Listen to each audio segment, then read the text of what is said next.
Hey, how's it going? You're back. I love it. Glad you're here. My name's Ryan. Welcome to the channel. We're going to, in this particular video, oh man, I'm all over the place. Okay, sorry. I've been drinking a lot of coffee. Okay, and in this video, I'm just going to go over some books that I'm currently reading. Right now, I'm in the process of building the American Christmas Classic book to get it out on the marketplace by Black Friday, which would be the day after Thanksgiving, like the real Black Friday, not the modern day Black Friday that starts in October. And it just basically is a month long of Black Friday. And you should look up the interesting history of Black Friday. It's interesting, and especially if you think about how our financial systems are organized. You know how it came about, how currencies developed. I just find it interesting. I'm not for or against or saying anything political about it because I know that's a hot topic with people that are heavily involved with investing and how our monetary systems work. But nonetheless, it's really interesting to see how it came about. Okay.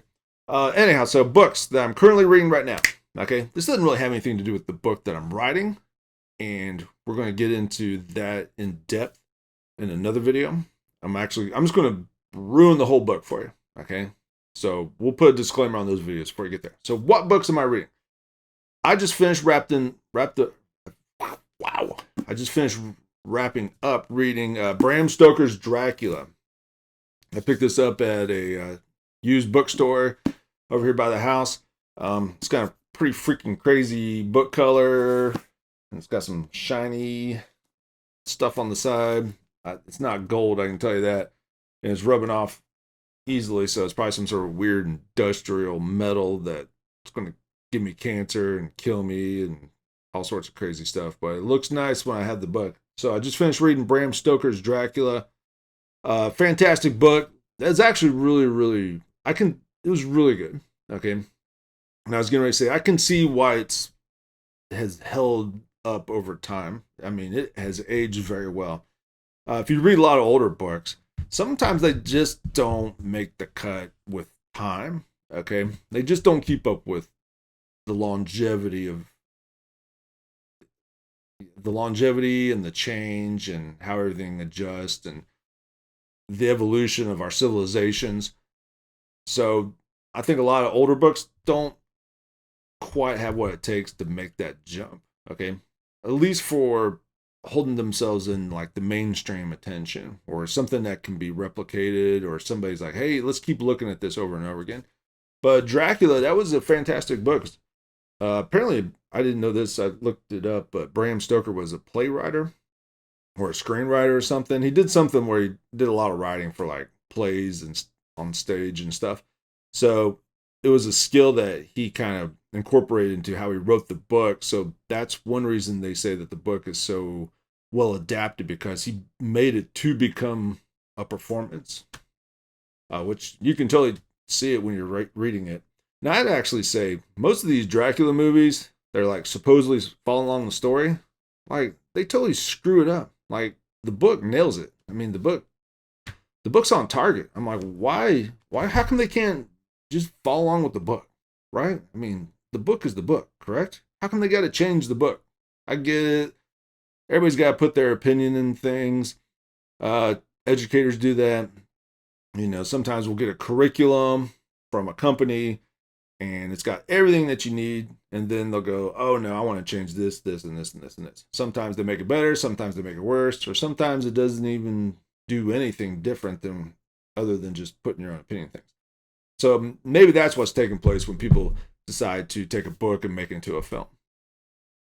That's my best guess. I don't know. I'd have to go interview those people and see what they're thinking. Maybe they're like, hey, this book's great. However, a book can't translate into film. And that's probably the case, because that's probably the actual case with the situation. They're like, hey, we can't make it into a film because the way the book's written. So we'll give them what's the word I'm looking for here? We'll give them a mulligan on that one, right? Okay, next book I'm reading. This one I'm currently reading. I got my daughter's Valentine's Day stickers. I picked this up on a whim. It's called The Master Game. It's a, I don't know what you would call it, an alternative history type book. Um, you know, I had to double check a lot of the research they put in there, and you'll see that I read a lot of books, and I don't necessarily read them and say, "Oh my gosh, that's absolutely correct," and I go run out and yell out in the streets. I'm like, "Y'all got to read this!" No, no, no. I'm telling you straight up. When I read something, I read it critical, called critical discourse analysis. So when I read something, I read it and I'm thinking, okay, where's the proof? Where's the evidence? It's like, this isn't adding up. Okay, it's like, oh, you got this piece of research, but you know what? That's just a little piece of research. That doesn't really support your claim. Okay, just because you bookmark something and say, hey, da da da, this research supports that. You go read that research, it may not have anything to do with it. They might just be manipulating the research and put in some sort of book. I'm not saying that's what they're doing. Okay, I'm not saying that's what they're doing in this book. Okay, it's written by two gentlemen, Graham Hancock and Robert Baval. I think that's how you pronounce it. That's what we'll just call his name for now. But anyhow, they have a lot of research in there. I need to double check that stuff. Okay, I'm not saying it's right or wrong or true or false. I'm just saying I need to go check these things out. Okay, and that's a problem I have a lot with a lot of news articles too. Because how come they don't provide the research in there?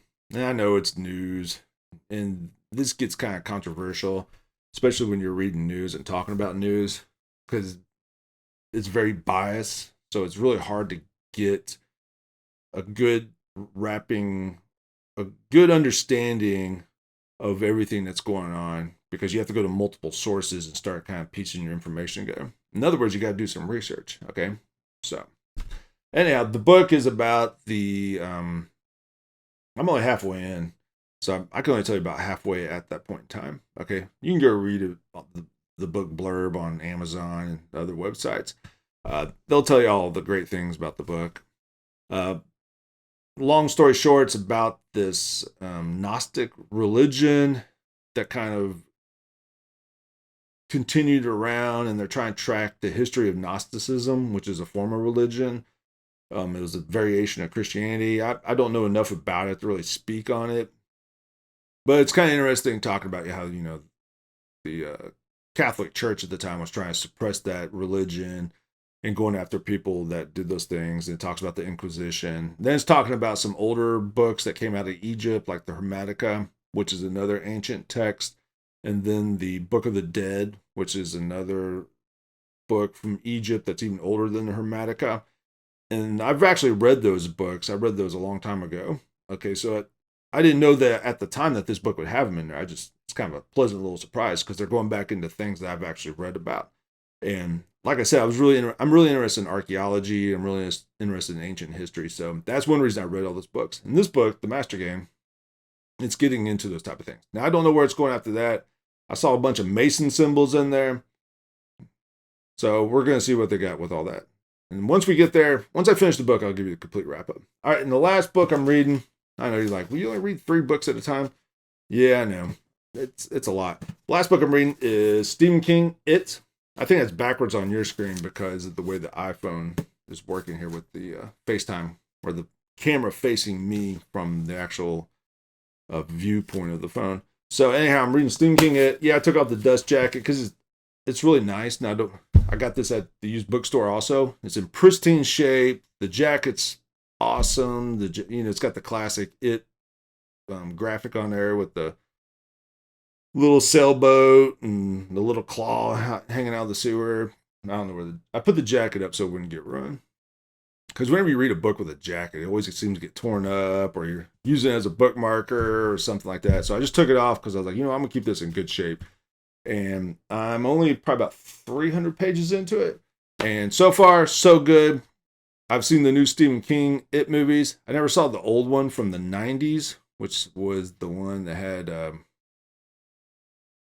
don't even know who was in that movie. I didn't watch it. So I was doing other stuff when that movie came out. I was like in high school.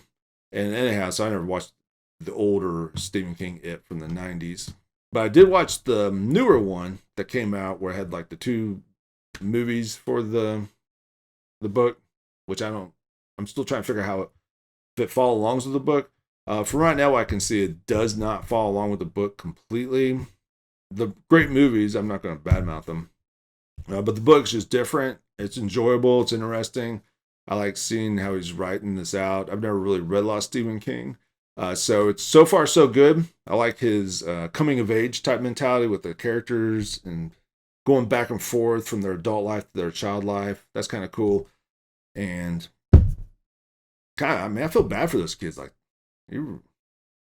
they all had horrible lives. It's like that sucks. I'm like, man, it's kind of depressing. But I guess that's why it's a horror movie. If it was all happy and funny, we probably wouldn't want to read it. And it wouldn't be called a horror movie. It'd be called a Christmas book like mine. All right, anyhow, this is going on long enough. We're at 10 minutes. I'm going to let you go. Make sure you have a great day. Keep working hard. Keep trying your best. Don't ever quit.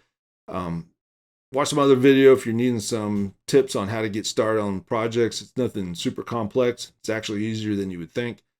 And I'm still working on the American Christmas Classic. And we'll go from there. And stay tuned for videos that are going to completely ruin the book if you don't care about surprises. And that's all I got. I hope you have a great day. We'll talk to you later and keep moving forward.